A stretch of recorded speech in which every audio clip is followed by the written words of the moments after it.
And Mhm.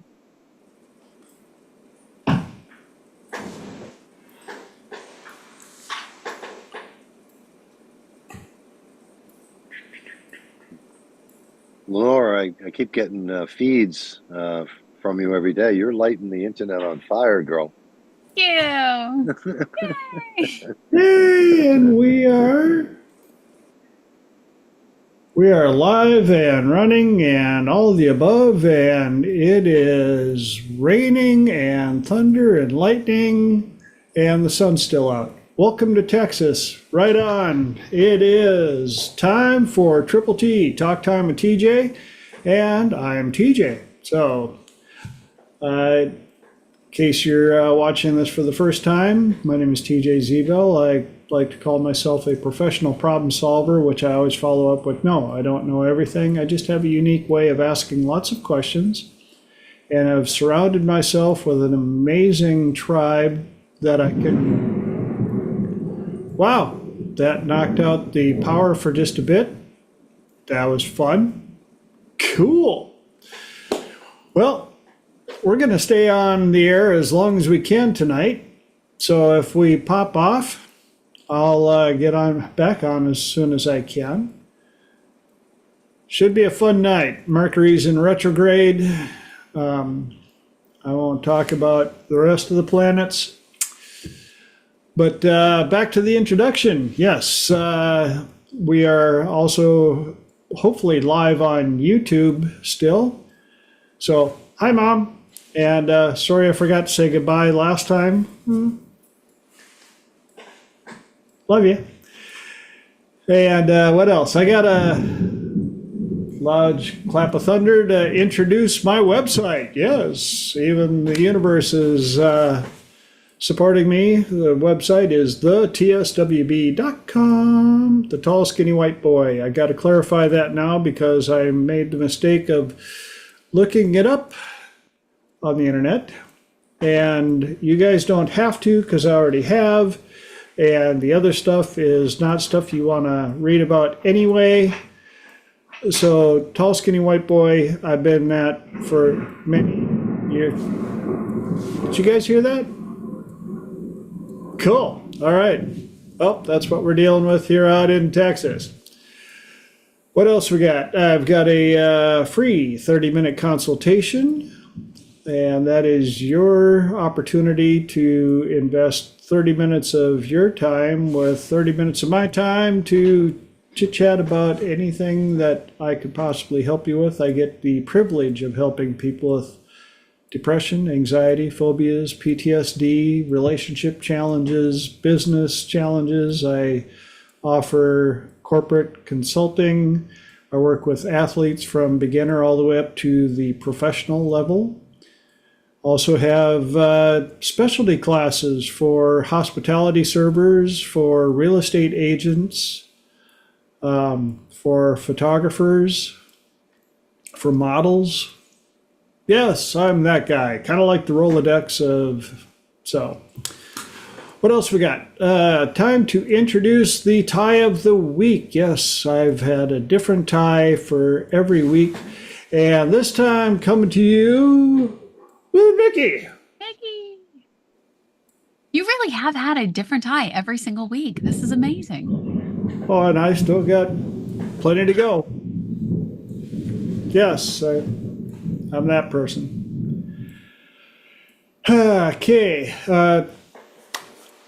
If this is your first time watching, the way we work here, first hour, I've got 3 topics that I do my best to get through. Sometimes it works, sometimes it doesn't.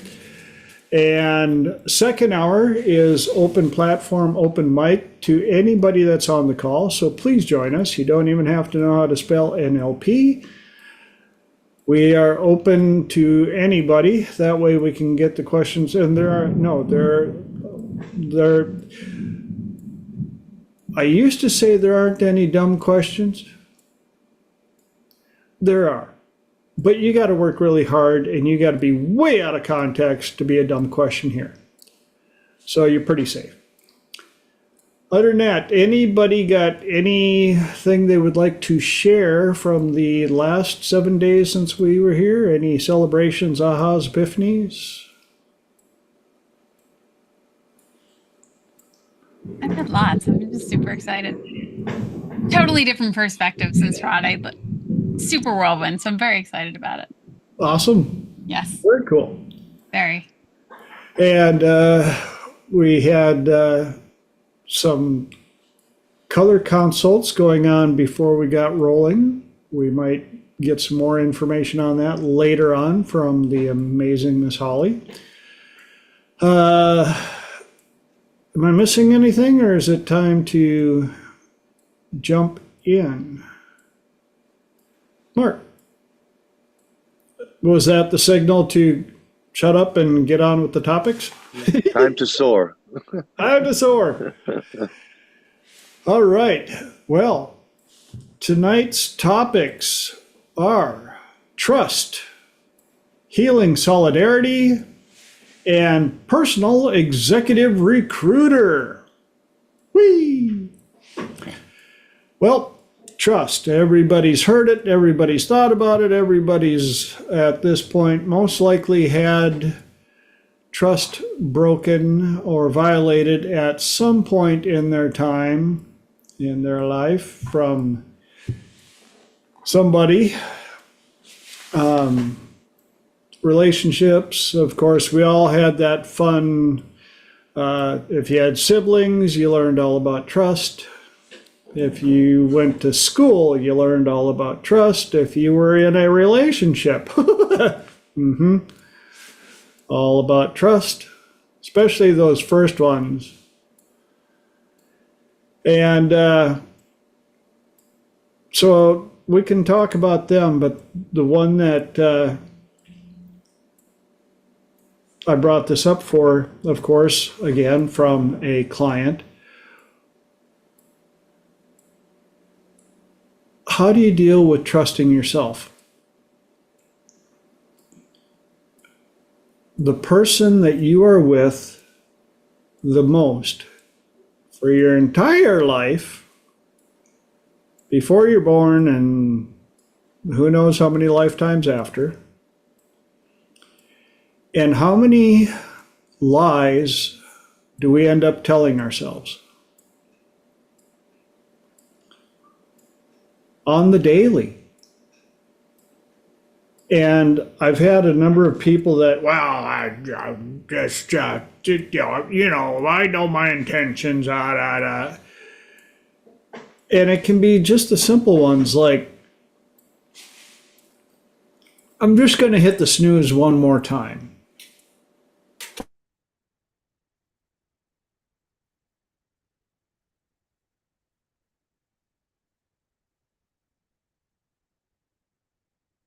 I think you might have frozen. Gonna say, did the internet knock him out? I think so. Good He freeze should frame.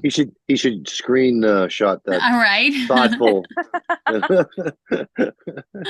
That's too funny. He's just thinking really hard. He is. While we're waiting for him to come back, does anybody have any thoughts about trust that they want to throw in? Oh, I am super pumped for this topic. Well, I used to think that trust was just a leap of faith. You trusted somebody until you found out whether you could or not. But then I evolved my definition. And over the course of years, I realized that trust is built on comfort. And if you're comfortable with somebody, you naturally begin to trust them. But what generates comfort? Well, I haven't found a better way to generate comfort than with laughter. So the methodology I teach and use is laughter creates comfort, comfort creates trust. And if you have trust and safety in a relationship, you get the third pillar, which is connection. So, but that's my thoughts about trust, is that it's built over time with comfort, Makes a lot of sense. Looks like we That's got DJ back, awesome, Mark. who is on mute at the moment. I really enjoyed that, Mark. That was a great perspective. And he missed it. And he's still Thank on mute. goodness, thank goodness YouTube is on. Yeah. Oh, you're still You're muted. on mute, TJ.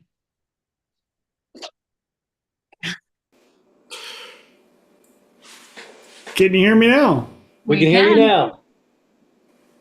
I lost power for everything for a bit, Mhm. and it knocked out the internet and everything. So, You look like the thinker when you were up there. You had your hand here. And oh yeah, I was on mute. Oh my gosh, that's hysterical. Robin Williams going, Now that's just the universe having fun. yes. okay. Well, for an update for anybody that's just joining in, we're having us a bit of a storm out here in Texas, and we haven't had rain for probably 5 weeks. So we're all for it, but it came down like almost sideways, and we've had lightning and thunder, and it actually now looks like it's about done. But it couldn't phase out without at least knocking out the power and the internet. So where were we? I think we were talking Building lying for trust ourselves. and setting the alarm and hitting the snooze button. Oh yes, all those amazing little lies. I'm only going to eat one. I'm going to get up early tomorrow and work out. I'm going to get that project done early so that I don't have to worry about it before the deadline. And then we tell ourselves, well, my intentions are good. Yeah, I know it didn't work out last time, but this time it's going to be different. Or, yeah, I know that they showed me 27 red flags, but I can help them change.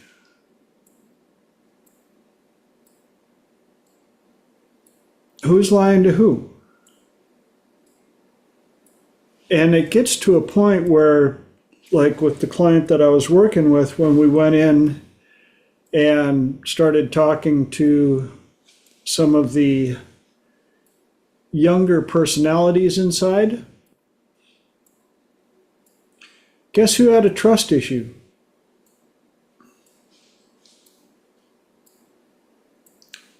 A lot of the motivation was directly tied to, why should we try and make this work? You've lied to us so many times. Yeah, oh, we're going to get up early and work out. Yeah. You've been saying that for 12 years now. Stop lying to us. And Jocko Willink and I had the title of his book too, Extreme Leadership, I think. Leadership, and holding yourself accountable. Said it straight out. If you're not going to get up in the morning, don't set the alarm. Don't set it so that when you know that you're going to hit the snooze bar 5 times, set it for when you normally are just going to jump out of bed and sleep. Work very, very hard on your own integrity. If you say that you're only going to eat one,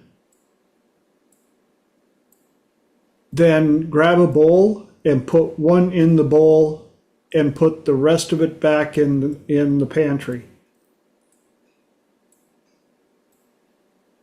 Or don't tell yourself you're only going to eat one. Tell yourself you're going to eat 5, because that's what you normally eat. and take 5. But work extremely hard on your own personal integrity so that you can build the inner trust with yourself, especially for when it comes time to deal with sensitive topics, relationships, business deals, dealing with family. Because when you trust that you've got your own back, it's much easier to go in and handle the big challenges that are just part of life. Any ahas? There we go. Lenora. Oh, I have thoughts on this one. Good. If anybody was ever watching the early episodes, or I know some of us on the call, I'm having such a deja vu right now, have been on the calls since the oh so early episodes of number 1 and 2, and something that I really struggled with was building trust with myself. And it would go a lot like this. As I would get up to work out, and it was like, oh, well, you were already going to do that. Who cares what that you did? And I would take down building that trust. Or when I did do something and try and give myself credit for it, it was always taken away. And there was always a barrage of negative information and of negative voices that were coming in. So even when I really started to do my best to draw my conscious awareness to the fact that I was trusting myself and that I was building trust with myself, I was still hearing one voice that would criticize me, and another voice going, but you should have known better. You should have known better. And I would should all day long, up and down a hill, backwards, forwards, inside, outside. I could should till the cows came home. And realizing I should have known better, but also being able to work with those voices and to work with those memories and to really notice the thoughts that were coming up was extremely helpful for me, because it wasn't just, oh, I trusted myself. It's been a very, very well worth it journey of really building trust with myself, and now really noticing, okay, now we're fine tuning. Now it's like we can play the guitar. Now we're getting better at it, and we're really noticing certain keys and how we maneuver this way and how we maneuver that way. So if somebody is shitting all over themselves or criticizing themselves, really talk with those voices and allow those parts, those personalities to come forward and see what they're trying to share with you, because they're not happy, and your conscious mind might not have the ability to really get them settled unless you have a conversation with them and hear from them. Amazing insight. Awesome. Yes, thank you for sharing that, because that's all part of that balance of trust. And there are so many things that people will hold themselves back on because they don't trust themselves. And how many things in your life alone do you think you've missed out on simply because you didn't have your own personal trust? How did it affect relationships with others because of your own personal trust?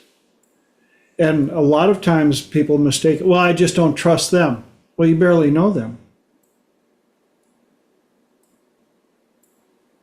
When it came down to it, it was actually themselves that they didn't have the trust in, and fed that to the people around them. Holly. Oh, you can finish what you're saying. I'm just getting in line. You done there? Okay. I've said some of these things before, but I'm going to say them again. This is a topic that I think is really, really important, whether it's trust with other people or ourselves, especially ourselves. I think I've talked to you about Matthew Hussey has this idea that he taught us, and you may have gotten it from somebody else, I don't know. This idea of the trust bank. And one of the things is, every time we follow through on something we say we're going to do, and we have it with other people, we have it with ourselves. But every time we follow through on something we say we're going to do, we make a deposit. Every time that we don't follow through, we make a withdrawal. And, some of us may be really, really overdrawn. And so then we don't dare, try to even make any commitments anymore because we don't want to overdraw even more. But so one thing is, we miss so many opportunities to make deposits that cost almost nothing. So, as you're saying, like your goal could be, maybe it's, I'm going to, only eat 5, but maybe your goal could be, I'm going to eat at least 5.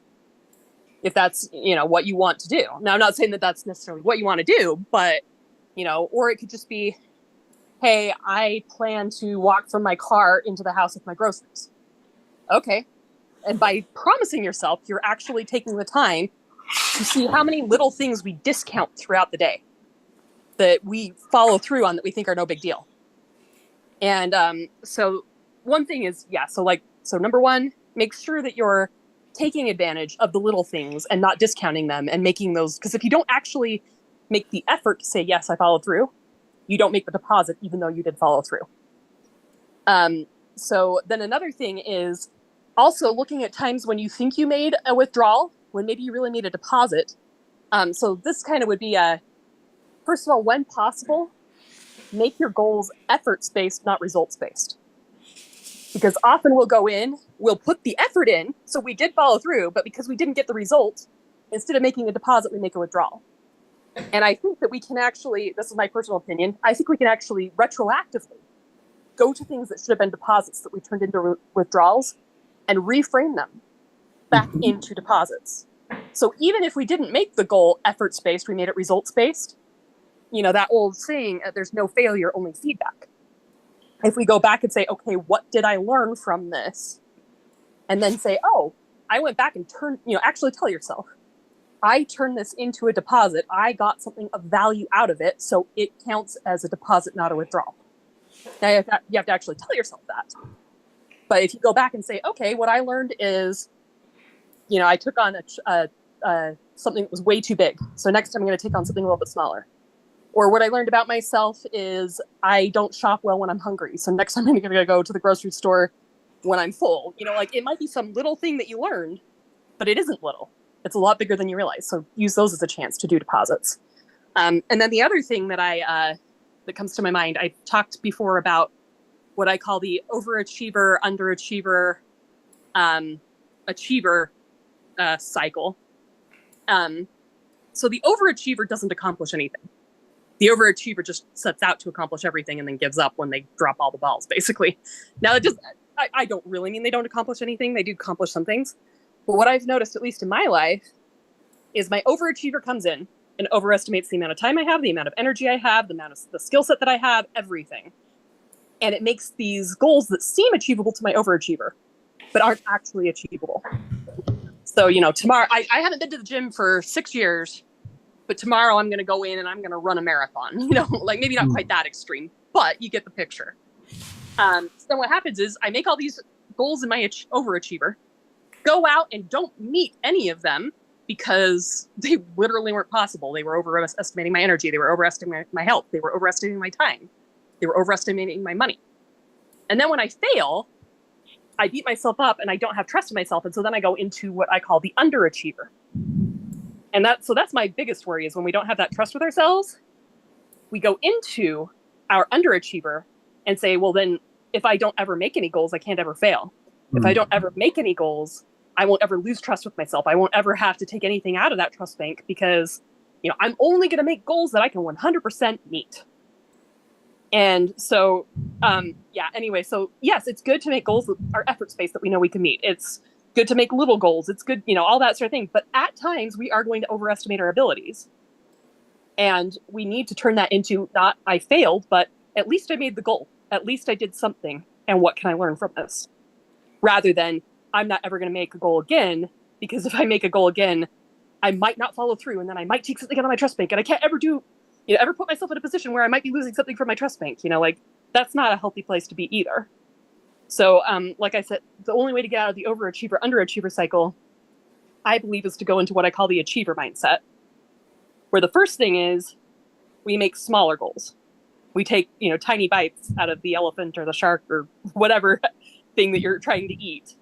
Make sure that your goals are, they say, 1 to 4% changes rather than 200% changes.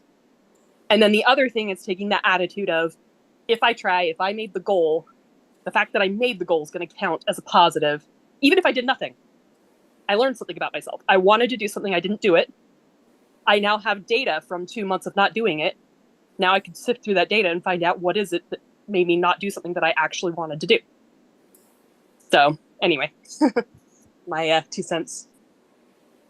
I think those words were worth a lot more than 2 cents, so thank you for sharing them.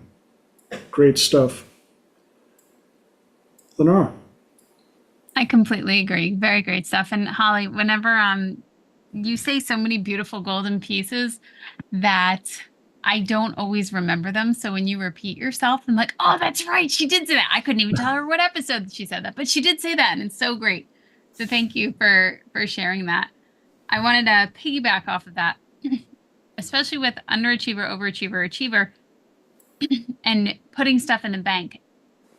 What I absolutely encourage people to do is to write it down. I had one coach share with me, write down your 3 wins for the day, 3 challenges, 3 insights, or just 1 win, 1 challenge, 1 insight. And it's so interesting to notice what you write, especially when you're in that calmer headspace. You're not in that judgmental headspace. You're not in that over the top ego headspace. You're just in a calmer headspace and you're reflecting. And when you can do that, when you can just be present and notice how you did that day, you notice that your wins start to stack up, because then you'll realize, oh, wow, that got a lot easier. I had that insight and I completely forgot I had that insight. And, oh, that used to be challenging, but that isn't challenging. Or, hey, that is still challenging. What else can I do to navigate it? And to be very kind to yourself. And when I feel like I always need to elaborate on this word kind, because in my head, it sounds like, oh, good job. Everything's roses and everything's fine and you did nothing wrong, where really being kind to yourself is having that self-love and that self-compassion that knows how to navigate you effectively to get you to where you want to go. It just doesn't have to be completely vicious. So it can be kind and still be encouraging and still have a little bit of tough love in there, however it works for you, as long as it works. More great information. Yes, thank you for sharing that. And right in line with that, another thing that I teach my clients and my students is to-do lists for building trust. And one of the things that I notice with especially those that are having challenges with self-trust, I said, make some of your to-do lists almost laughable. First 3 things on the yes, sir. First 3 things on the to-do list: wake up by, drink a glass of water, make the bed. And they don't have to be done in that order. But if you start doing that consistently and you get that ability to go done, done, done, you have that ability to let yourself know that I said I was going to do this. I planned on doing this last night and I did it. Another thing is learning to do things ahead of time for your future self.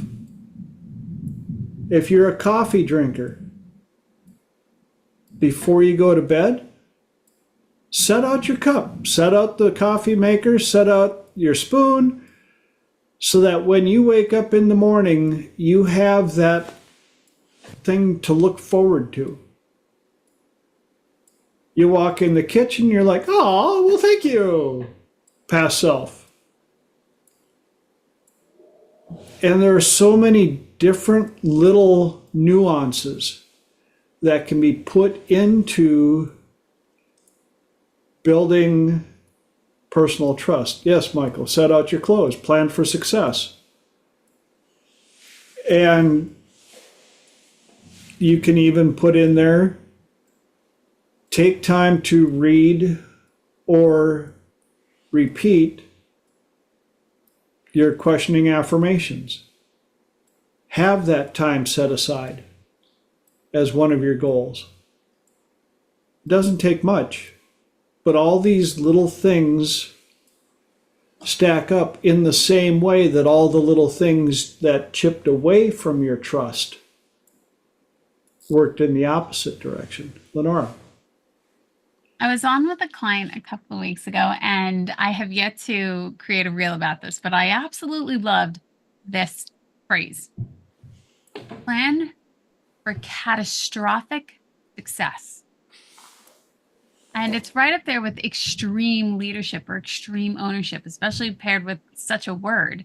And if you plan for catastrophic success, you can think, okay, is it the overachiever planning? Is it the underachiever? Is it the achiever? But really, whatever a success looks like for you. So if it looks like, you know what, let me start small and I'm going to consider this a success. Taking those steps and really building in to your day the awareness of success that you're having can be extraordinarily helpful. And you can even plan, what does catastrophic success look like for me? The first 3 things that I do in the morning. What does catastrophic success look like for me in the afternoon? And keep noticing it.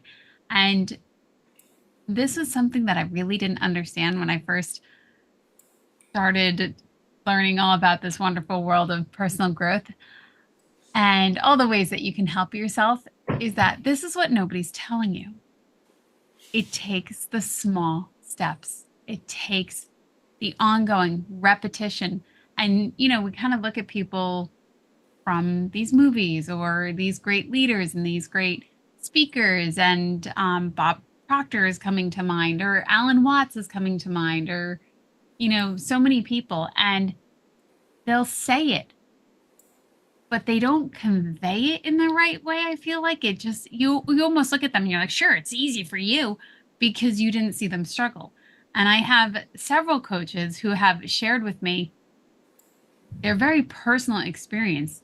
And you look at them and you're like, how have you ever struggled at all? And it's really just our perception, but every single one of us struggles. We're human. And every single one of us has our own journey. And it's not a walk in the park for any of us, I really think. I think everybody's going through something and building toward it. And it can be something where you look at it and you're like, are you kidding me? It's that simple. Just really keep drawing that your awareness to it. Simple. Not always easy, but keep going because it is well worth it. And I'm so glad you brought that up the way you did, because once you open up that door to self-work, self-help, and all of these things, and you start, I remember when I first learned about Tony Robbins, Jim Rohn, Wayne Dyer, and it was like, this is different. This is wow. And it was such a different way of looking at things.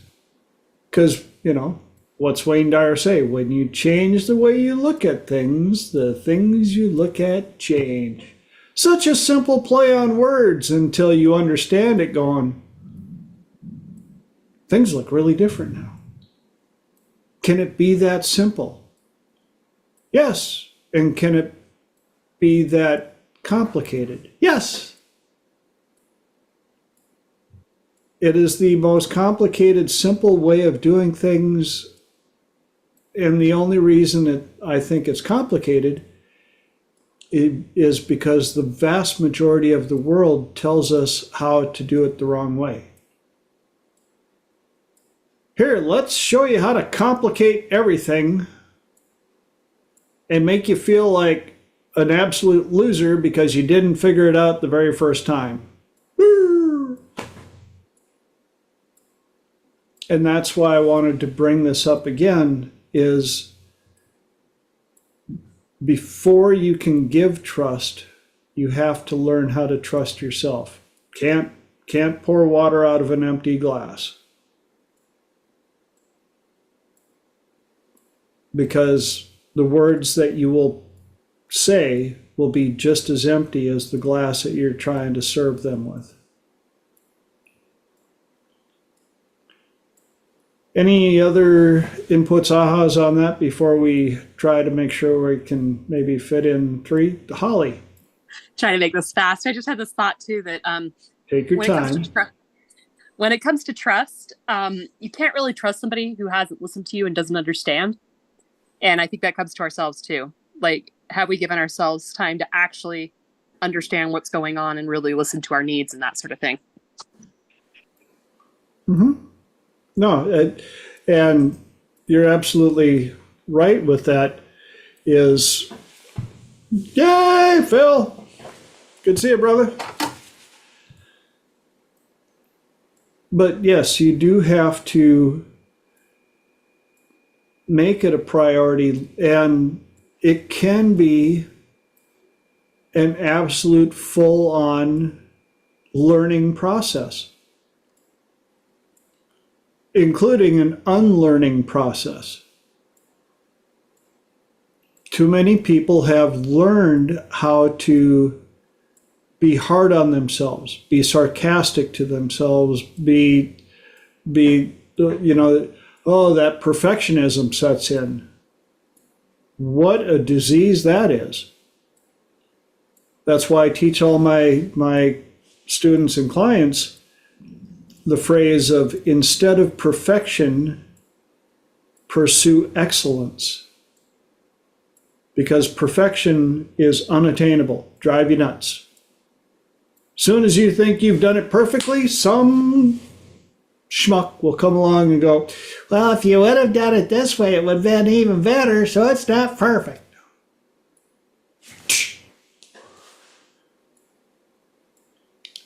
But if you pursue excellence, the nice thing about excellence is it can be built on every second.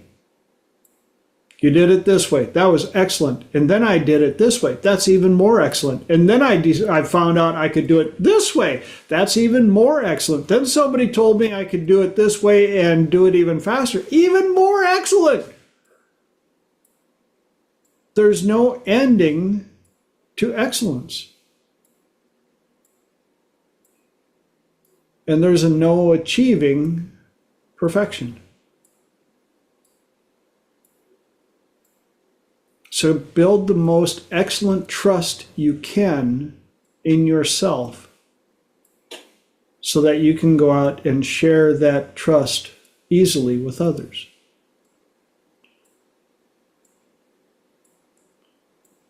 Anything else before we bounce on to the next subject quick? All right, healing solidarity. Anybody want to take a stab at what that's all about? I'm going to go with something along the lines of helping yourself by yourself. You've been around Planet TJ for a while. Healing solidarity is a combination. Part of it is with my triple P dating protocol.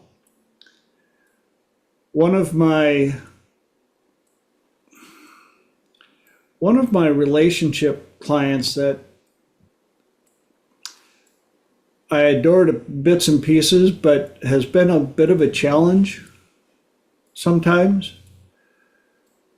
They've met the perfect person.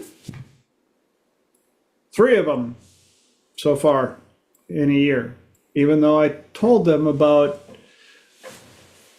not being in a committed relationship for a year. Guess what they just figured out?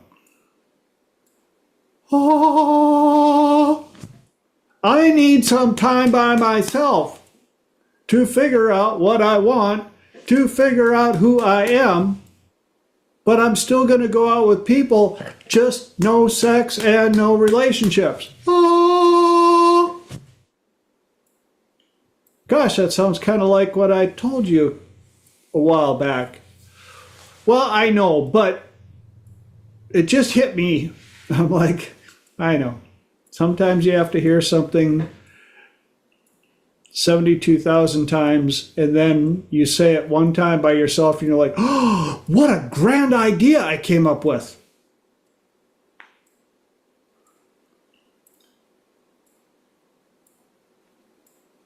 And in doing that, what they found out was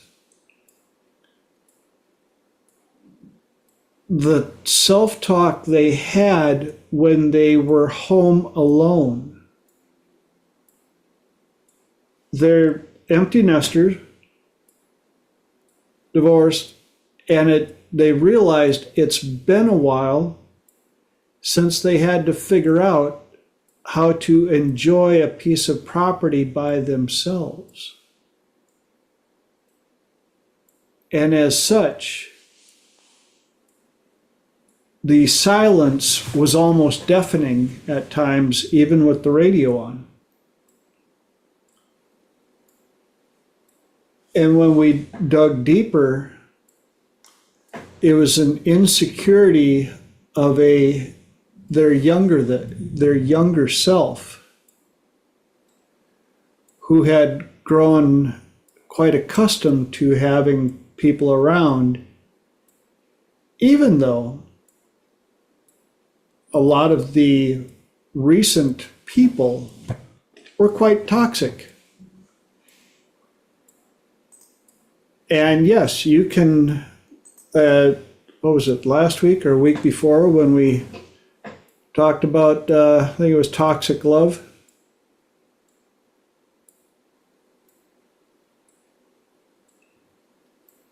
I mean, you can put vitamin B12 in rat poison. It's still rat poison, but it's good for you. Part of it is. Add some sugar so it tastes good. Still kill you, but it goes down easier. And so what they had to learn was to trust themselves that they will be completely fine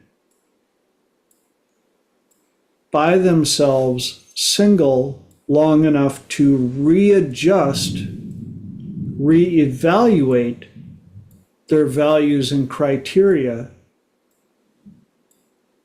And then they had the aha, oh,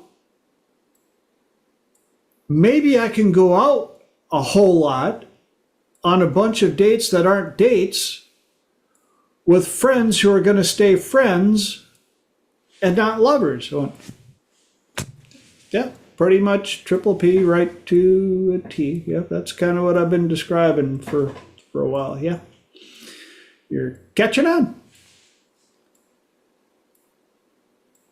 But in the truth, and Michael, you're completely right. When it comes out of my mouth, it's one thing. When they say it themselves, when they accept it, when they realize it, that's when it sets in. And it set in, and they realized that they had the ability to take care of their kids, their spouse, their property. Why would they not trust themselves or believe that they could take care of themselves alone for a while?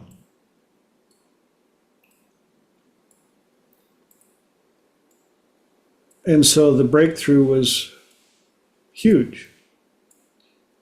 Any input, ahas on that before I tie it into the last little topic?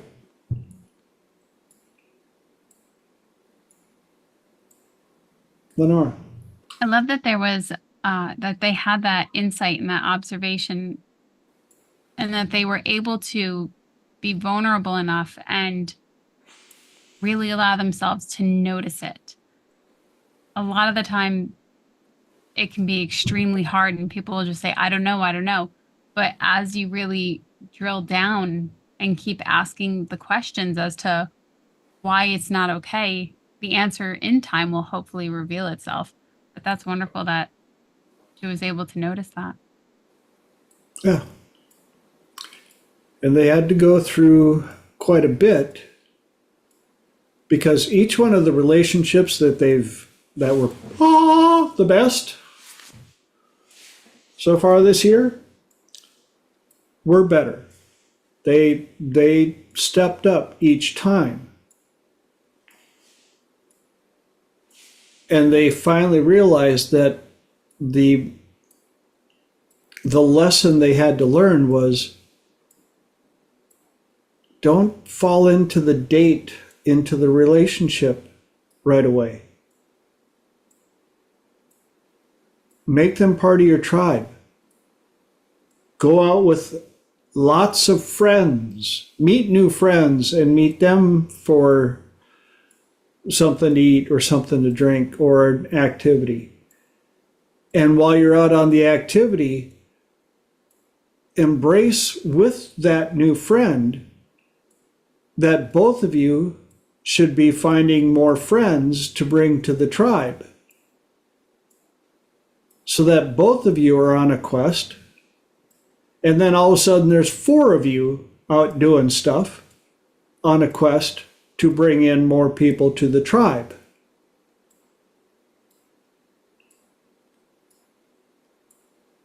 And in doing so, you may meet somebody that you find mildly attractive, kind of checks off some boxes, and you can study them at a safe distance inside of the friendship.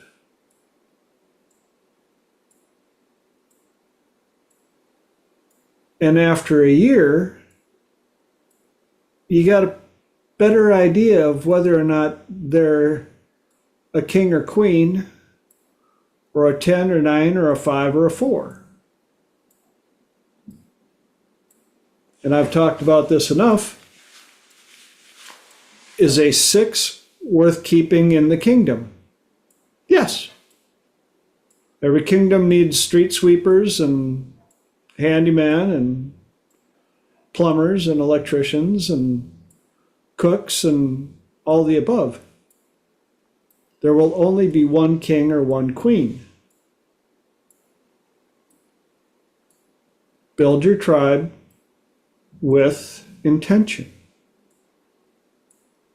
Which brings us, segue right into the next topic. Personal executive recruiter.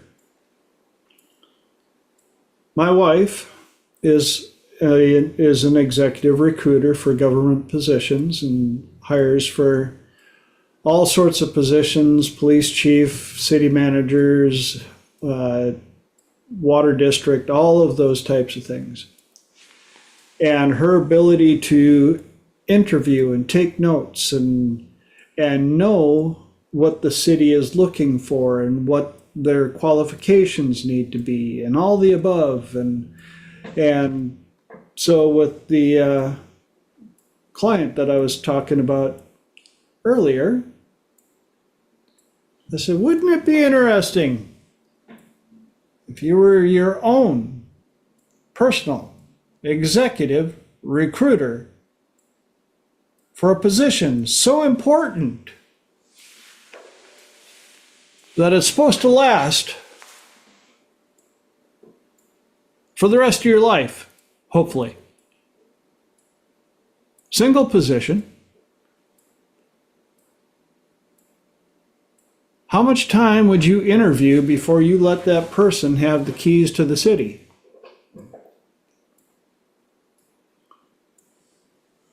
How much of a applicant pool would you want?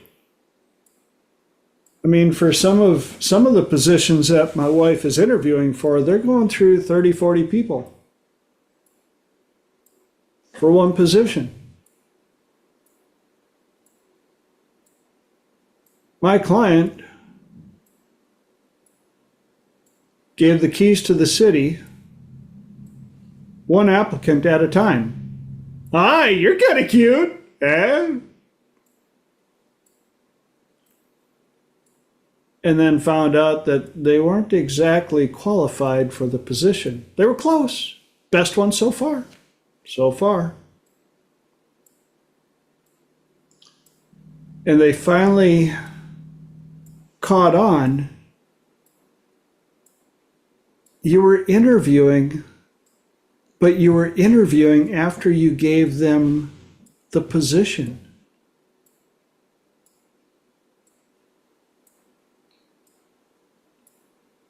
Interview as many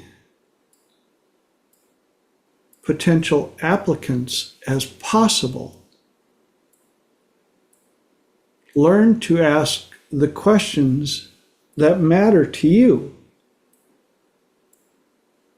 And as you do, keep track of the answers and how you react to them, because this is your values and criteria. When you're going out in public around humans, pay close attention to all of the humans around you and what stands out and why. If you're looking for somebody, pay attention to that gender of all ages. And every aspect of that gender. What do you like about them? What don't you like about them? What stands out and why? How does it make you feel? Why? Because you have to break the old setting of values and criteria to prevent yourself from dating the same, we're not going to say loser, but we could call it loser, in a different meat suit. And past said client realized that all three in the last year were different, but not so different. They all had very similar underlying qualities. And it was the underlying quality that was the deal breaker. And so they started studying what questions to ask to be able to draw out the information to avoid that quality. Lenora. I really like this topic, and especially what I think is truly important is as you're looking for somebody else and you're wanting to be in a relationship, or if you are in a relationship, to keep working on your self-worth. And it's funny, is I had this book upstairs. I showed it a couple weeks ago, and I was like, bring it downstairs tonight. And this book is called Worthy. And I'm going through it a few pages at a time. And what she really points out is the difference between self-worth and self-confidence. And sometimes people use them interchangeably. And really, when you're looking for a partner or when you're wanting to enhance your relationship, to build upon your self-worth. And what does that look like? How much do you value yourself? And I think it pairs beautifully with what we talked about earlier. Acknowledging your success, acknowledging where your challenges are, acknowledging what you're doing. And it really starts to raise this level of awareness. And there was one quote by John Asraf, something about you will never earn something about, I have to come back to it. Erase, Control, delete. But essentially, to really keep building on your self-worth. As you really invest in understanding your self-worth, you will start to carry yourself differently, move through the world differently as your filters continue to change on how you perceive the world. What you deserve and what you feel is important to you will continue to shift. And your king might continue to shift as well, or your queen might continue to shift as well, whoever you're looking for, as you shift. So really, when you're working on finding somebody or working on your relationships, to keep in your mind the external, the internal. I think it's so above as below, or so within, so without. Clearly my philosophical words are losing me tonight, but I'm sure Elijah and Holly have these tied down and it's not going to be a problem. They'll clean up my talk. But it's just something I thought was really important to mention about your own self-worth. Yeah, and I'm glad you brought that up, because it reinforces the fact that even for your own tribe, interview and pay close attention to your values and criteria. Build your tribe intentionally. You've heard me say it how many times now? It's okay to start moving people farther out of the region of your tribe. And I don't care if they're family or longtime friends or whatever. And with the stuff that's going on in America right now with the election coming up, I hate to say it, but wow, talk about a polarizing event. And people are taking their values and criteria on that event and cutting ties.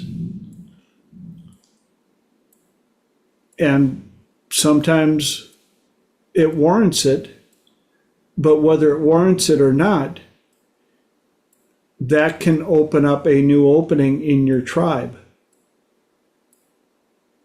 And if you're looking for a new partner, a new person, a new business, a new anything, learn how to trust your own instincts, trust yourself to be able to stand up for yourself.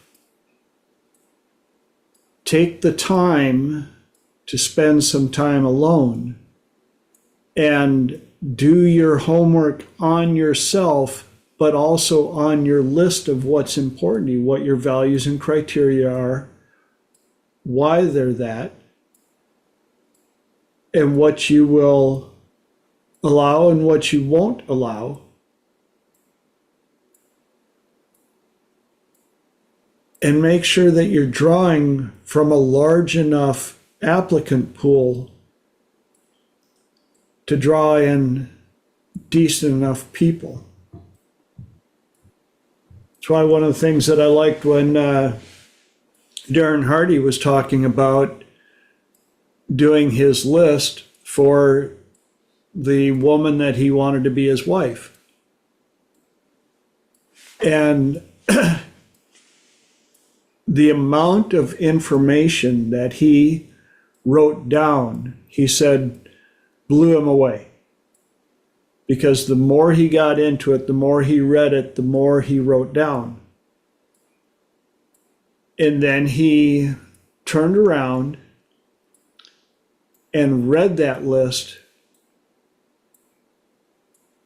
and figured out what he had to,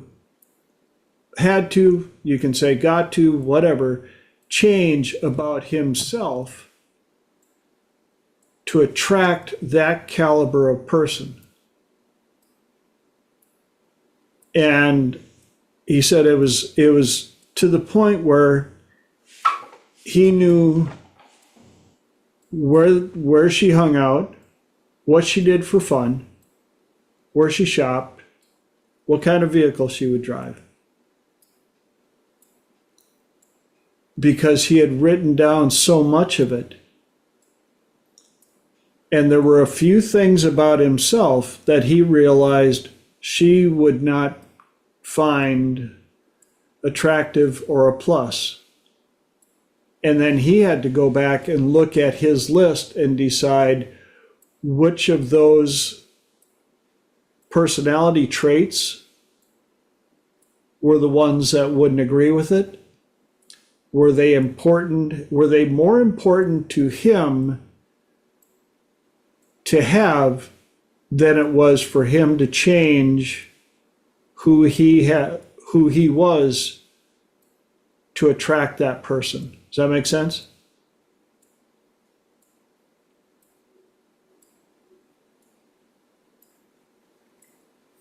And that takes us right to the top of the hour. Wow, what a fun hour we've had. Storms and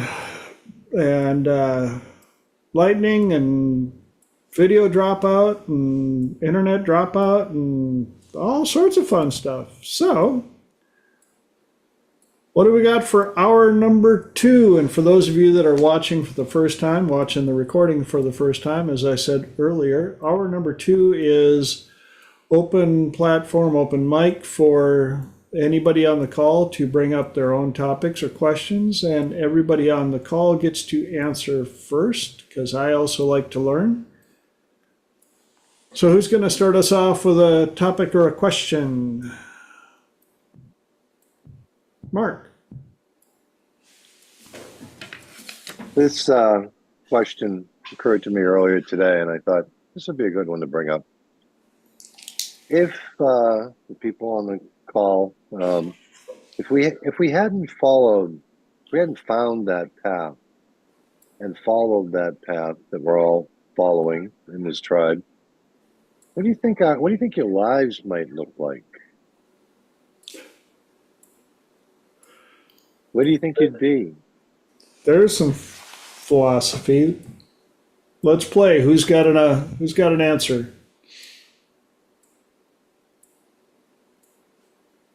Come on. Really? Holly. I'll go for a little bit. I still want to think about it too, but really interesting question. One thing that I would say is I have a personal theory that I'm just, for lack of a better term, I'm going to call it our golden path. First of all, I will say I don't think we all have just one golden path. I think there are times where it might split off and it might be like, this is a really good path. This is a really good path. It doesn't matter which of the two I take, take the one that's important to you. But I also have a theory that we have a lot of paths that maybe we get off of our golden path. And I believe that the universe gives us a lot of opt-in ways to get into it, if that makes sense. So, I mean, when I say, if I took a different path, what would my life look like? Well, is the different path one of those, alternate golden paths, which I don't know if I really have one compared to this specific group right here.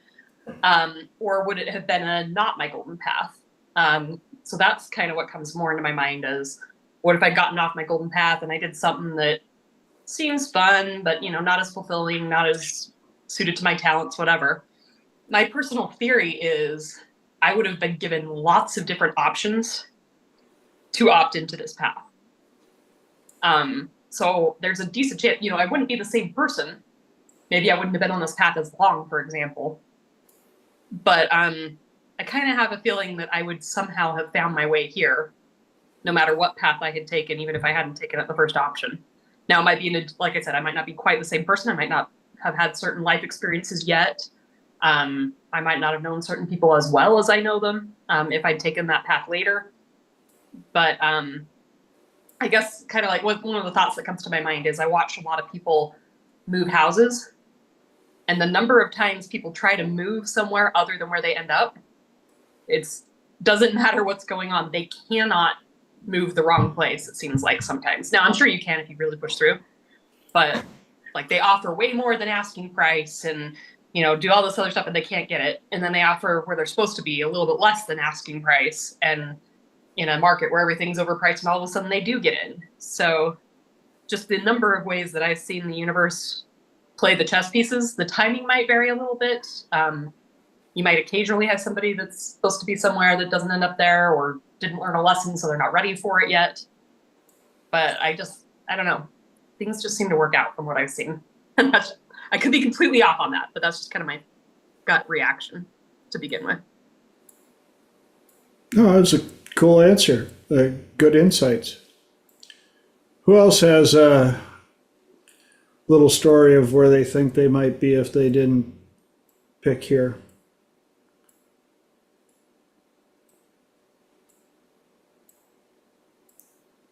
Well, I kind of agree with Holly. And my little twist on this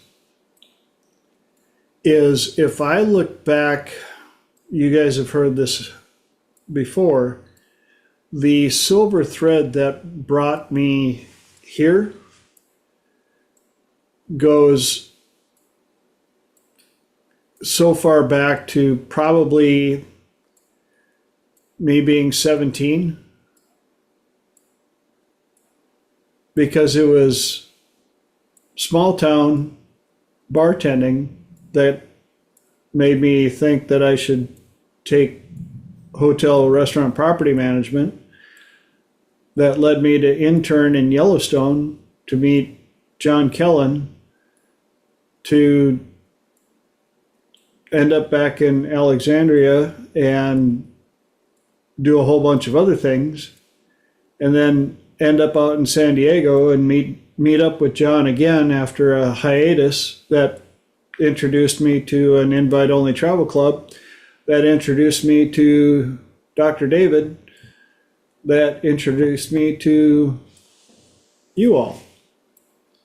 And any deviation along the way, I mean, heck, I lived in Europe for a year. There could have been any deviation that could have happened there, and I could be speaking a different language. So I think I'm right where I was supposed to be, or planned to be, before I came down to this planet. Here I am. How's that for an answer? Nice. I think, my golden path has always been to help people, but, I got the size. I could have been a cop, through all the different pathways, doorways that opened up. I knew that wherever I ended up, I was going to be helping people. Yep. When Lillian put on her Golden Path class and looked over all the different things that I'd done, it was pretty simple. It was to fix things, entertain, and help people. And here I am. Ta-da!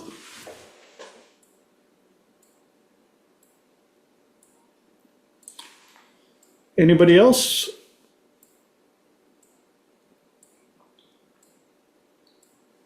All right. Well, if everybody else is satisfied with that answer, do we have another question or topic?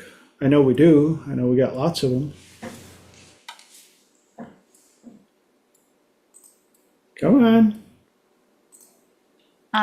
If there is not another topic, I know we were talking before the call started, and very specifically, the lovely Holly was sharing her knowledge about colors and tones and elements and wood and fire and a whole bunch of stuff that I am very unsure of. So if Holly would care to elaborate a bit, and anybody else who knows anything about this, that'd be great. I can jump in. I'm sure a lot of other people will want to jump in too. I know a lot of people here have information on this.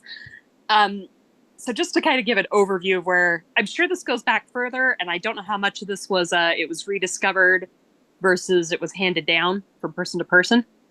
I've been able to track this theory back to Belle Northrup is her name. She didn't leave behind a lot of writings or a lot of teachings, but I do kind of suspect she left behind disciples might be a word for it, or apprentice, or whatever you want to call it. So this moves into the book Color, I think it's called Color Me Beautiful. Gosh, I'm trying to think of what her name is. My mind's blinking. Anyway, she had several apprentices that she taught, and there's one of her students who was really early on, has a certain amount of information, and then one of her students that was later on, Taylor, who did a Luminescence, for those who are familiar with that system, wasn't given some of the information, and what's interesting to me is she rediscovered it. So I think it's kind of an interesting, just as a side note, I think that a lot of times knowledge, when we're blessed to have knowledge, or whatever term you want to use for it, sometimes we think it's our own. And I think it's important to note that when we let our ego get involved, we think we're going to hold it back because we want to be the smart one, and that knowledge is going to find its way back into the universe, whether you share it or not. So, anyway, so just kind of a side lesson. But the idea here is that, for those, who are familiar with element theory, and we were talking about there's different element systems, and you've got some that have like maybe 5, some that have 4, some that have 3. But the one that a lot of us are familiar with, because it's, acupuncture, what I always say it wrong, it's called like wuxing or something, has 5 elements. So you've got your fire, your water, your wood. I said them in the wrong order, and now I'm getting lost. Metal, and what one did I miss? Earth. Thank you. So these tone systems. So when Belle Northrup came up with it, basically she was talking about yin and yang, and that everybody has kind of like a personal energy signature. So you could be, you've got inner and you've got outer. So you could be yang, yang, however you want to pronounce it, on the outside. You could be yin on the outside. Yin, of course, is a little bit softer. Yang is a little bit probably more of a more direct energy. And you could also be yin or yang on the inside. And there's all these different combinations of how it impacts your physical body, your physical traits, based on your personal mixture of yin and yang. And then also the idea is if you wear colors and shapes of clothing that match your energy, basically it adds to your energy, it makes your energy stronger, and other people will feel that. But if you wear colors that don't match your energy, basically they conflict with each other, and it can create kind of I'm going way too deep into this probably. So there's 2 kind of simple ways of saying this. One is you could say, have you ever met somebody that's wearing something beautiful, but the dress is wearing them instead of them wearing the dress, or the suit is wearing them instead of them wearing the suit? And then you've got the case where, no, that suit or that dress, it really matches you. It really balances out. That's basically what you're seeing. Or another way to say it is, have you ever seen somebody when they're wearing a certain color, those colors bring out their shen? So one of the things that some of us do, so, I mean, you could spend thousands of dollars to like get typed and have them do all this stuff. There are certain colors that have certain meanings. So, what's his name? John something. He was one of the early students in the system. Talks about, like, for instance, the color in your eyes. Your body will naturally put your trust colors in your eye color. And so, if you want to take a picture of yourself in good lighting, and you can get like the hex code, and like if you really want to go deep into it, the color of your skin will have certain meanings. So, like, obviously, nature is going to make your body with the colors that match your personal energy signature. So if you go with the colors that are kind of natural, those are going to tend to be good colors for you. The system, so Carol, oh gosh, I can't remember her last name. I don't know why I'm really struggling with names today. But she's very dependent on the system. Say that again? Carol Jackson. Is it Jackson? Her system is... She wrote Color Me Beautiful. Oh, that was... I'm talking about the dressing your truth lady. Oh, maybe it's a different Carol. Never mind. There's lots of people in the system. She's I will say has more of a simplistic version of this if you want it.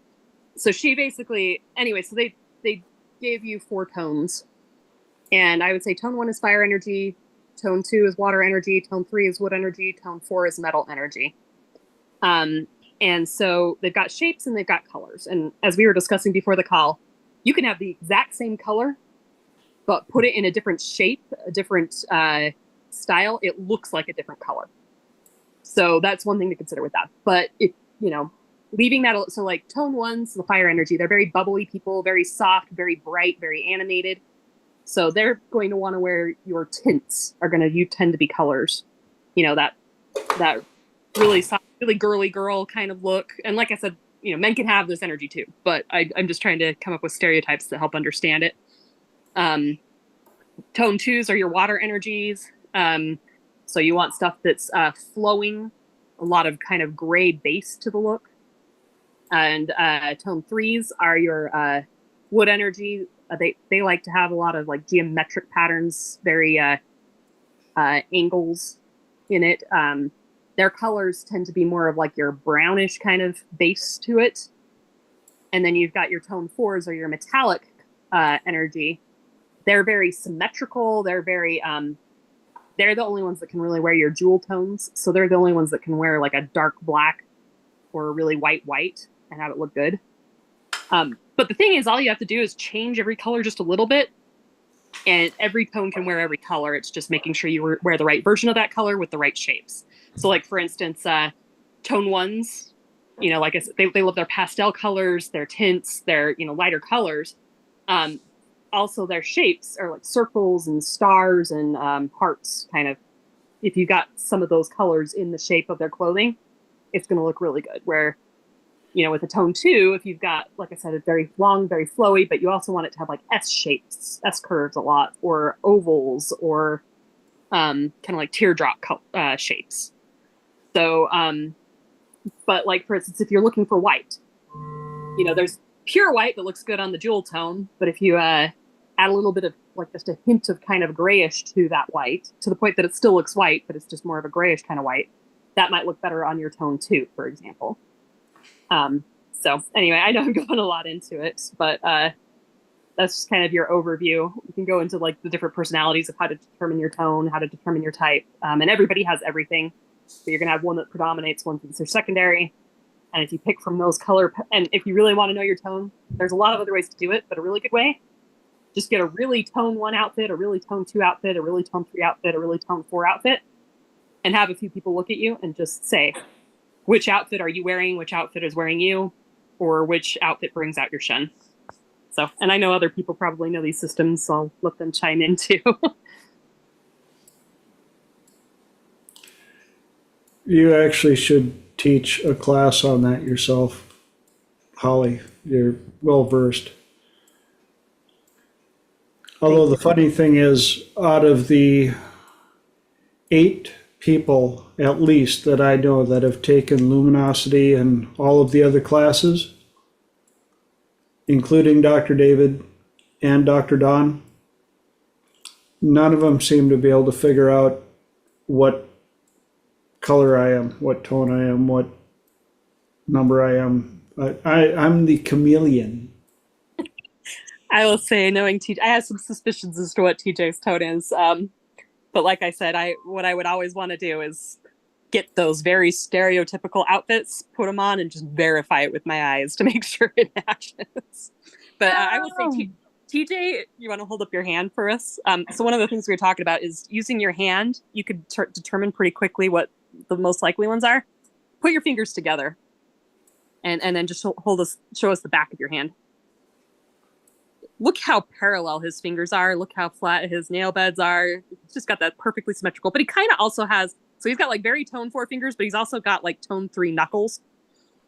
So, I mean, now you can't tell from just one feature, but you know, like if you just hand wise, if you've got, you know, kind of short, pudgy fingers, an almost circle type hand, chances are, you know, you've got a tone 1 hand. If you've got tapering fingers, which I've got, I'd show them, but I'm off camera at the moment. So they're, you know, basically the bottom of the finger is a little bit wider than the top of the finger.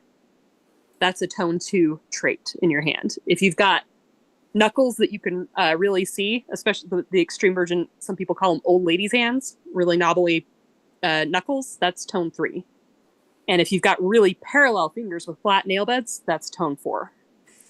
So just one. And then if you want another way, the way people walk, tone 1s tend to have like a kind of a bounce to their step. Tone 2s glide when they walk. Their feet barely touch the ground. If you want to see somebody who really walks like a tone 2, watch those of you who know Bernie. Bernie walks so much like a tone 2, it's ridiculous. Tone 3s are the people you can hear coming a mile away. So sometimes I'll be in a training and I will hear somebody walking and I'll hear the door slam and I'm like, oh, tone 3 just walked out the door. And your tone 4s are going to look very proper. They're kind of like your supermodel almost walk. It's so like tone 4s are very reserved. And I mean, we could go into what's yin, what's yang, on the inside out, whatever. But yeah, trying to think if there's just the way they sit. We'll do one more. So tone 1s can't sit still. So they're the ones that if they're in like a 2-hour-long seminar, at some point they're probably going to start bouncing their foot. Tone 2s, they tend to they have a curve in their back when they sit a lot. Now, everybody sits in different positions. So once again, the question is, I would ask myself, how do they sit most of the time when they're in a long speech? And also, how do they sit when there are key moments, emotional moments in the lecture? So tone 3s are going to sit with angles. So you're going to see them maybe with their legs crossed. They're going to maybe sit with like back. But if you look at them, you will see very distinct angles in their body, between their legs and their body, between their legs and their legs. Their arms might go out around the chair, but it's done at an angle. And your tone 4s are going to have basically perfect posture. They're going to be sitting there very prim, very upright, both feet together. So three quick ways to just kind of determine what your tone might be. And once again, you're probably multiple, and going based on just one is never going to be enough.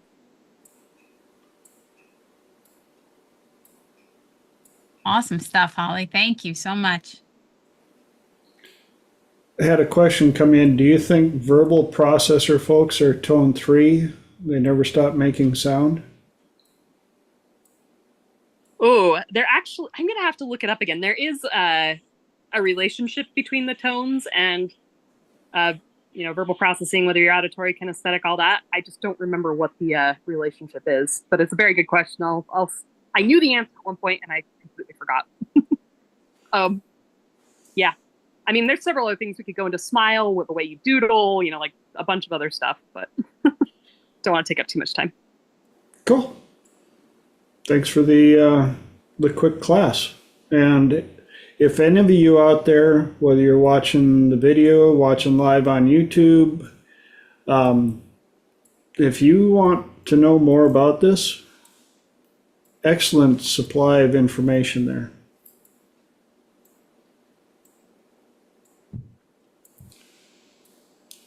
So, any other ahas on that, or does somebody have another question, topic to add through the rest of the show?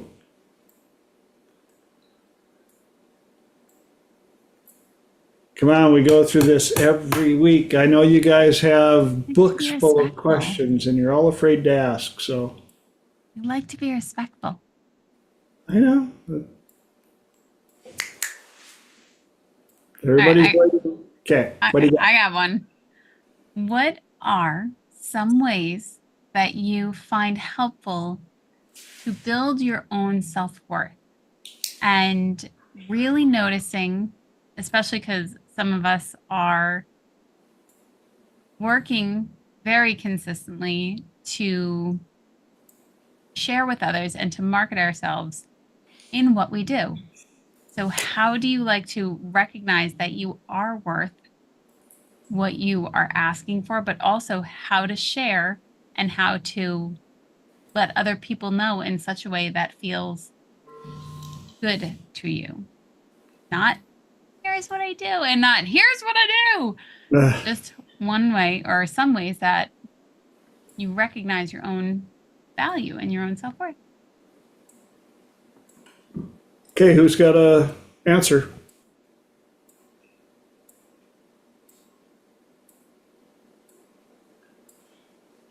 I mean, I've been talking a lot, but I'll go. Good. So Now, there's different points of self-worth. You know, am I worth something in a relationship? Am I worth something in a business transaction? It sounds like we're focusing more on business. Hopefully I've got that right. Is that where we're focusing, like charging what you're worth? Or okay. And obviously I still need to work on this myself a bit too. But actually this week I've been editing a video that because so one of the courses that I want to build has an actual section on deservingness and worth. And so this actually comes from that section. So this is going to sound really cheesy, and I'm still working on like refining it. But I call it the parable of the bread. So imagine that a bunch of people are at a camp, and they say that basically that you know, we've got a loaf of bread. There's 20 people at the camp, and this is what you're gonna, you know, say it's like some kind of survival camp. We've already made this loaf of bread, and you're gonna split it 20 ways. And this is basically what you've got to split, you know, for tomorrow's food. But we also have kitchens that have plenty of all of, you know, eggs, flour, you know, all the cooking stuff that you could possibly want, the ovens, everything else. So if you want to make more bread, feel free to make more bread. But if not, this is what you've got. And then imagine that as, you know, you're going through the process that 5 of the people decide, hey, we're going to go make bread. And one of the person says, you know, I don't care if you know how to make bread. If you want to learn, just come up. I'll teach you, that sort of thing. So they go ahead and they spend the day making bread. And, you know, maybe one of the loaves burns. Maybe, you know, some of the people have a disability. They're not able to get close to the oven, but they're, you know, they're able to like mix the dough, whatever. Anyway, they get done. They make 2 loaves, or I think I wanted the math to be easy, but I'm not remembering the exact math. Anyway, they make 3 loaves of bread, I think is what it was. And they decide that they are going to take 1 loaf and split it 5 ways because they think that's going to be enough bread for them to get through the next day and be comfortable. And they donate the other 2 loaves of bread to the whole camp. And I know this is kind of silly, but anyway, so in my thing, like somebody in the middle of the night comes out and steals one of the loaves. And so the next day, basically all the people who helped bake the bread get 1/5 of the loaf. And then one person who stole the bread gets a whole loaf to himself. And then everybody else, because they're now splitting, you know, it's 20 people because we don't necessarily know who stole it. They're splitting the 2 remaining loaves, the one that was donated. They're only splitting those 2 loaves basically 15 ways.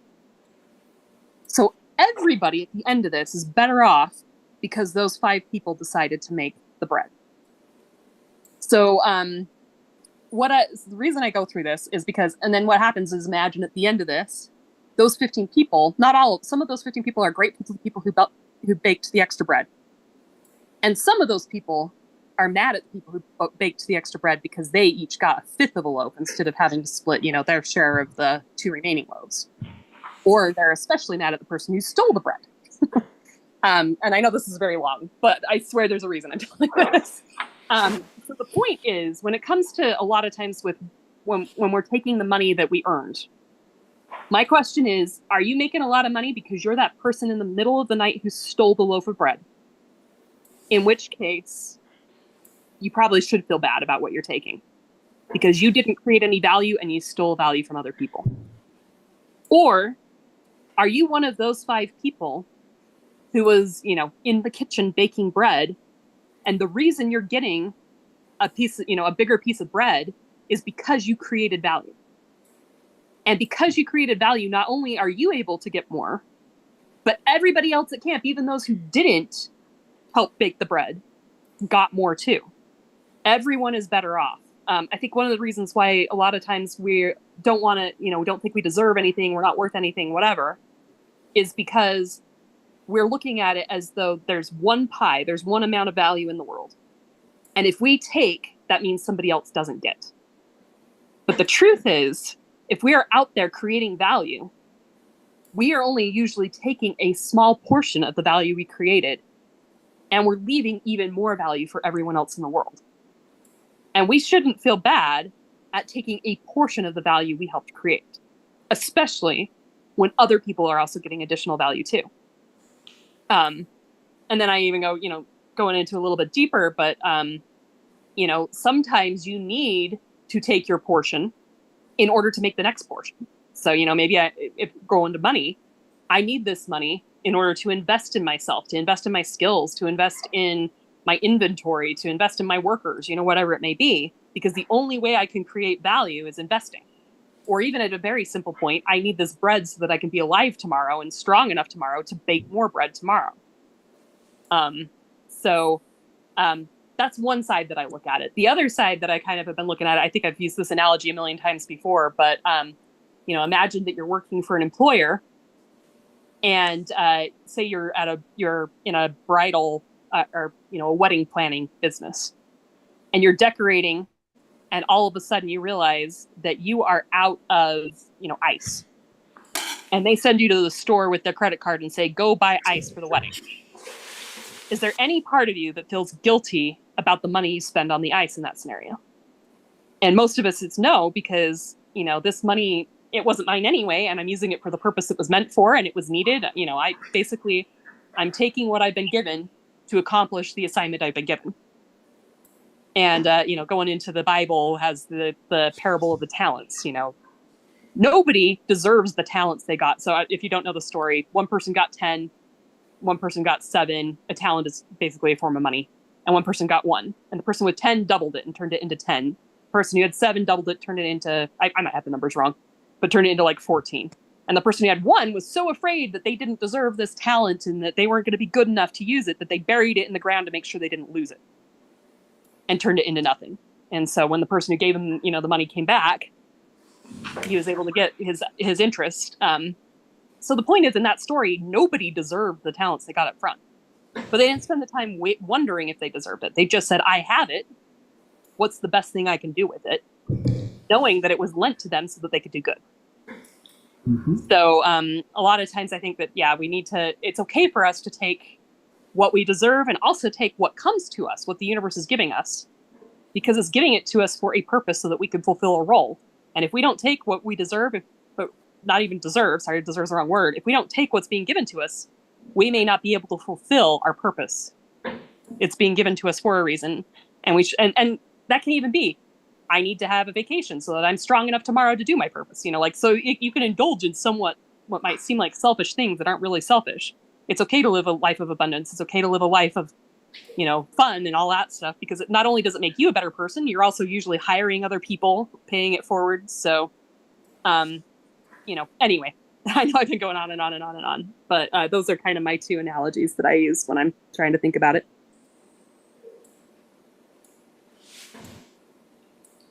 Awesome. Who else has an answer for? I would just like to say bravo. That was awesome.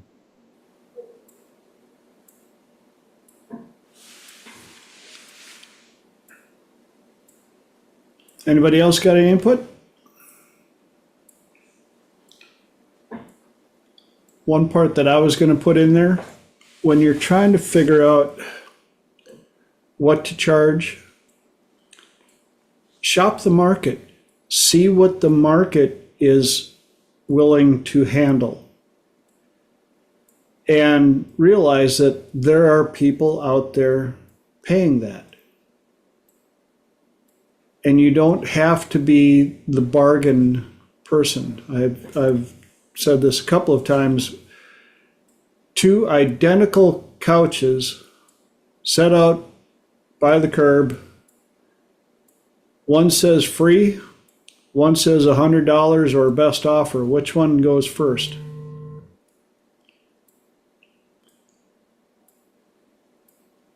Free. No. No. The $100 or best offer. Somebody will come in and go, I'll give you $50 for it, because of perceived value. If you've got a piece of a good sirloin goes for what, $8, $9, $10 a pound? Well, I know I see Phil going, not nausea. Yes, way up there. But if you see one for 50 cents a pound, you get a little suspicious.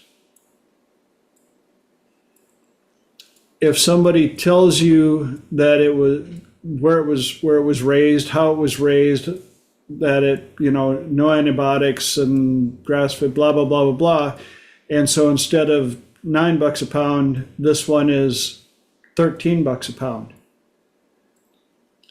Again, it's perceived value. There's no, and this is coming from somebody who had to learn the hard way. Trust me. There's no glory in giving your talents away. Because there's so much money and there's so much stuff out there that when you have the ability to have that kind of money that you should be charging for and receiving for your talents, you get to turn around and bless other people who have items and talents that need your money. And if you charge minimum or discount, your ability to go out and bless people and help them pay the bills is limited. So grab the top of the market because you deserve it. You're worth it. I've got a buddy who's a great handyman. He's working 7 days a week. And I said, great, you're not charging enough. And another guy that I met here who's a home inspector, same thing. He goes, I am so busy, man. I said, yeah, you're not charging enough. He goes, well, I've already raised my prices like 3 times. I said, and the first time you raised the prices, did it slow down business? Well, no. The second time you raised your prices, did it slow down business? Well, no. The third time you raised your prices, did it slow down business? No. I said, because you built a reputation, you have earned that income level. Your market knows where to find you. You don't have, he goes, I don't even advertise. I said, yep, you know who else doesn't? Lamborghini. Why doesn't Lamborghini have ads on television? I freaking love this story. Yeah. I love it. The interview was so good. They asked the big boffin at Lamborghini why they don't make commercials. And he said, because my prospective clients are not sitting around watching TV. Bingo.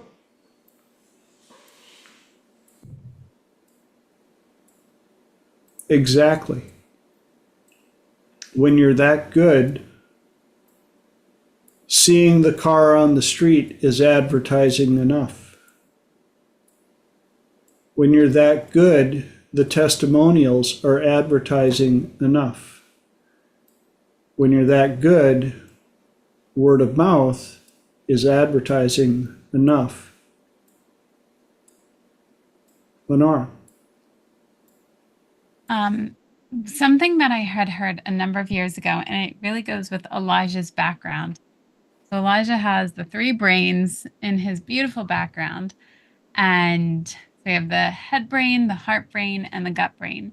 And especially if you sit with your own thoughts and you do some personal work, or you're with one of these fabulous people on the board tonight. The coach that I had heard this from, she said, okay, so go out on the stage, you take the microphone and tell the audience is people that you know, some people that you don't know, and say, I am charging this much and I am worth it. And what are their reactions? Because it's going to tell you a lot about your subconscious. It's going to tell you where the resistance is. and what else is going on. And the first time I did that, and I was back when I had learned EFT and dabbling in stuff by me onesies, and it was awful. There was stuff being thrown at me. There was food being thrown at me. There was paint being thrown at me. And it was hindsight now realizing that it was my own resistance, my own subconscious saying, nope, you're right. You're not worth it. And working to effectively do that. So if anybody takes this, notice which brain is talking, notice where the discomfort is. And one thing I had not noticed about me until a number of years later is that a lot of my discomfort doesn't necessarily sit in my head. A lot of it sits in my stomach, and a lot of it will go from my stomach to my chest. It also would result in eating and trying to find ways to calm your stomach. So those are just my thoughts on that one. So thank you for that beautiful reminder, Elijah, of the three brains. Great insights. Thank you for sharing, both of you. Holly's got her hand up. Everything everybody's saying is triggering more thoughts. Two more things. First of all, I would say too, for anyone starting out in any industry, remember, just because you set a price doesn't mean you have to stick with it. Supply and demand is a two-sided thing. And you say, I'm willing to supply at this price. And if do I run into demand? If I don't run into demand, I can always adjust my prices. If my demand's really, really high, I can always adjust my prices. So, basically, when you offer your price, that's the first step in a negotiation. That doesn't mean the negotiation's over. So, sometimes when we're just starting out, maybe we do need to charge a little bit less than somebody who's been in the industry for 20 years. And, if the industry standard is $1,000 and you're charging $10,000, you might be right, but maybe you will need to adjust later, and that's okay. But the other thing that a story that came into my mind was, so before I found David Snyder's World, this group, I actually was doing a life coaching certificate that I got. And one of the coaches in the program was telling us that he had I believe it was a cousin who he knew needed this coaching. And he knew she was like a single mother, didn't have a lot of excess income. And so he tried to give it to her for free. Now, of course, one of the problems is somebody versus, the prophet in your own city kind of situation. But the point is, he tried for years to give her this information that he knew was going to change her life for free. And she never took him up on it. She kind of did, but it didn't go very well. She didn't get much out of it. Then one of the other coaches in the program went to his cousin, she thought couldn't afford anything, and charged her $15,000 for the same service. And because she signed up for it, and because she signed up for $15,000, she was all in. And she worked her tail off and got astronomical changes. And so he was sitting there and he said, the biggest problem was I wasn't willing to charge her. I wasn't willing to make her actually be invested in herself and in her change. So keep in mind that when you charge too little, that alone might be the reason why your clients aren't getting the change they need. Yep. I can validate that through personal experience. Elijah. Hello, good morning. I would like to share something with you guys at this point. There are, I don't really like the phrase, but there are many ways to skin a cat, right? You can make your financial success by doing lots of volume at low prices. You can make your financial success by doing high ticket items. You can do it on a subscription model. You can do it by asking for donations. You can do it through advertising and just charging your clients nothing at all and just having the advertisers pay you. There's so many different ways. And the real secret, if you like, that I'm going to share is that the one that works best for you is the one in which you believe most in. The one that you can emotionally connect to, the one that speaks to you on the inside, on a deeper level. You know, if you're the kind of person that, you know, the thought of selling a big ticket, you know, $2,000 a head or $20,000 a head, let's say, and that just scares you, but you know your content is good, you know your message is right, you know you can reach people, you know you can help people, and asking for donations on Patreon, $5 a month, $25 a month, different tiers. What if you had 120,000 subscribers at $25 a month? Right? You'd still get there. So which is the one that most speaks to you? Which is the one that gets you going emotionally? Which is the one that connects with you? Because truth is, people, you are the secret technique. You are your own niche. Okay? You are the one, the energy that you put into it is what makes it work. This is why when it comes to, I'm going to use manifestation as an example because it's so easy. This is why visions work, boards work for some people, and gratitude journals work for other people, because it's the emotional investment that they put into the technique that makes it work. It's that energy that brings it to life. So do it your way and do it unapologetically your way. That's what I have to say about that. Great info. Thank you for sharing that.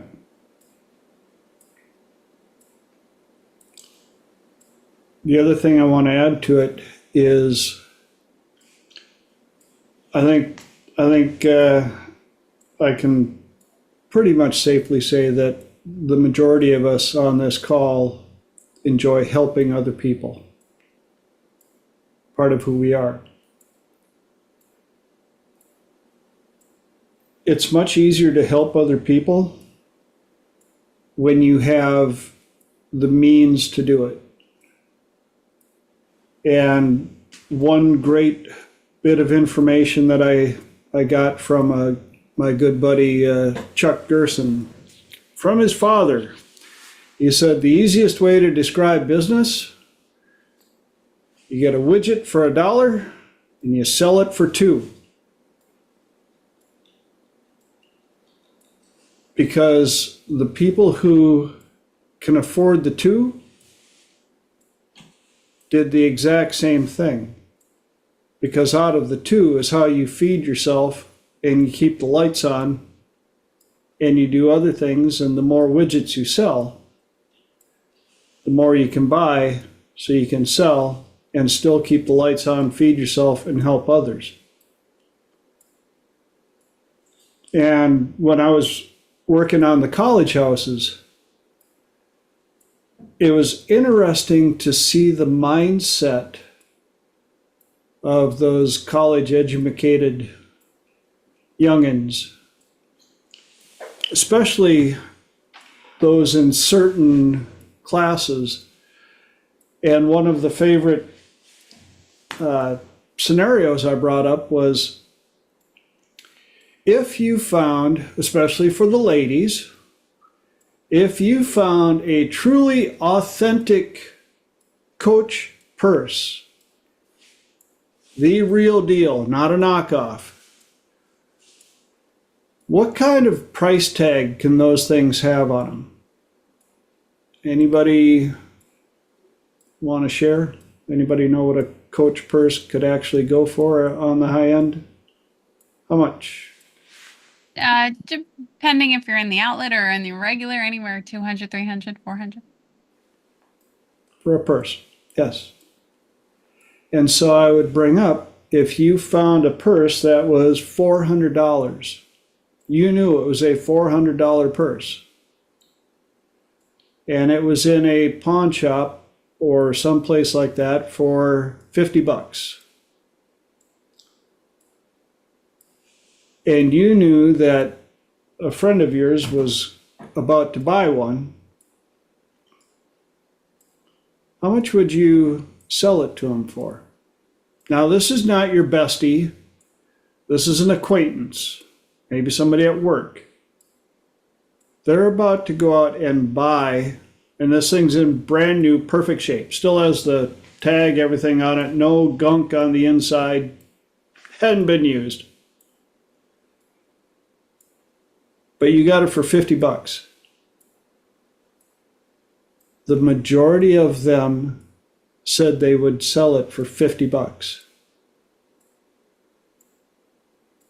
I said, well, welcome to poverty. Because regardless, if you don't make a penny off it, it's still a $400 purse. And if you sold it to them for $300, you've given them a bargain. You've saved them $100. It's a finder's fee. It's a whatever, being in the right place. It's the, I had the funds to secure it before somebody else did. It's a bank loan. It's a whatever. They're like, $250 profit? Is that just wrong? I said, yep. But the person that you see driving by in that car that you really like doesn't have a problem with it because they found enough of those purses and sold them at the right price, which was still a fair price. They didn't go out and convince the person it was a $700 purse and sold it to them for $600 when it was a $400 purse. They found it for $50. They sold it for $300. The person got a smoking deal, and they kept the lights on and got to stock the fridge. We have to remember fair market value is what the market will hold, and it's not wrong to achieve fair market value. See, so value is very interesting. Value is like, you don't just make profit when you sell. You make profit when you buy. Right? Yep. It's like even if you like in your example, even if you sold the purse to that person for the same $50 that you got it for, would they value that the same as the $400 one? Or would they think to themselves, hey, I got a bargain, maybe I can make $250 and pass it on to the next person, and you just missed out? Exactly. No, I've seen it happen many times. Do I really, like, if I wanted something that was like, an expensive something, right? And I got it like really dirt cheap, I would question how much I want it. That's just me. Yep. Because like, if it was only $50, would I still want it as badly as I want it when it's like 500? I don't know if I would. And I hate to, well, I don't hate to. There's something that I learned the hard way from Dr. David and a few others in the industry. The $50 client is much harder to work with than the $200 client. I can vouch for that. Oh, and when I first heard that, I'm like, oh, but I want to help everybody. Oh, I know they can't afford it, so I'm going to do it. And just like the story that was just told, they were an absolute horror to work with. And then I find out they went to another person who charged them $200 an hour and got the amazing change work. And it was a student from the same class that I coached. Yeah, and I went, wow, charging too little. I could have used that time to mow the lawn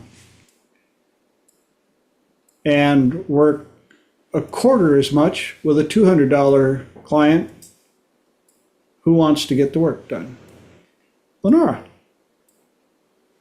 So the other week I was speaking with TJ about business and that I didn't have a business mind. And after some of the processes that he ran me through the other day, and I was thinking about it later that night, and I had this pretty big shift, and I kept thinking while he and I were working together, I had shifts, and then it just kind of expanded from there. And I had said, my younger self kept going, but I'm not a business, I'm a person. And what TJ was sharing with me was that I am a business, and to have that perspective and to shift that perspective. And somehow my younger self had this aha moment where quite literally a restaurant popped up out of a box, like put up walls. It just completely expanded into a restaurant. And my younger parts were the hostess and the waiters and the waitresses. And I full on set up a restaurant, and people started to come in, and I looked happy. Parts of me looked happy. Everybody in the restaurant looked thrilled as I was sharing and having this business of, this is what I'm serving. I'm an expert in emotional eating. I'm an expert in eating disorders. This is what I'm serving my customers. My ideal customers would be coming in. And as I sat with this and applied some of the other fantastic things that Elijah has taught his many classes and all these spectacular techniques that people share, things really started to move. And it was really helpful because I started to see that I am a business and that I can have the ability to talk about the work that I do and hold the authority and not feel like a bitch and not feel like an arrogant person. And that was something that was very, very difficult for me prior to Friday. And it was just this great expansion. And as the universe would have it, things shifted. And a client that I had worked with previously reached back out to me. I'm going to go with like, oh, that's just my luck, but also like, damn, that's a really big shift. And more people are reaching out to me because of this shift in my perspective and noticing it, and any type of resistance that's coming up, I go in after it and I don't sit on it. So this is like huge expansion for me over the last week, which is great. And if you're struggling with your business or sharing what you do, something to play with is, what does your restaurant look like? What are you serving? What do your waiters and your waitresses look like? What's going on in the kitchen? Is it chaos? Is it things are moving swimmingly? What else is happening? And also, if that is looking good, what do your clients' faces look like? How are they receiving what you're serving? So I just wanted to share that in case it might resonate with anybody else. Thank you to TJ and Elijah for your amazing guidance and your insights that you share with the world. It really makes a huge difference. Well, and thank you for bringing that up. Yes, I've had to go over this with a number of people. We're all entrepreneurs at some level. Even if you work for a big company, you are a business. The difference is you go to the big business to provide your business to their customer, which is actually still your customer. The difference is the customer is paying, to keep the math simple, $1 for your business. They pay it to the big building, and the building turns around and pays you 50 cents for your business, which was worth $1. That's why the customer paid $1, but you gave half of the money to the big building because that's where you perceived your business to be. And if you understand business at all, you can call it overhead. That's the big building provided the access, the advertising, the building, the electricity, all the products that you needed to run your business were provided in that building, but you were still the business. You are a business. All of us are.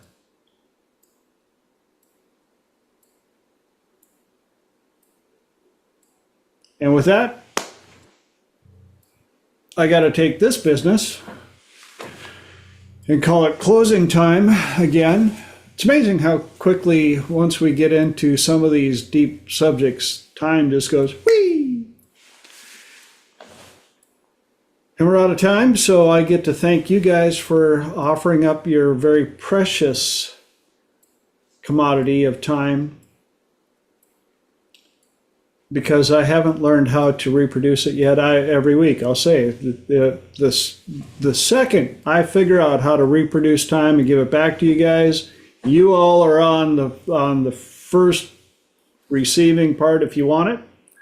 But until then, thank you so much for taking your valuable asset and offering it up on this platform for anybody and everybody that may need to hear the knowledge that we all provide. So take care. Love all of you. Please go out and make the world a better place.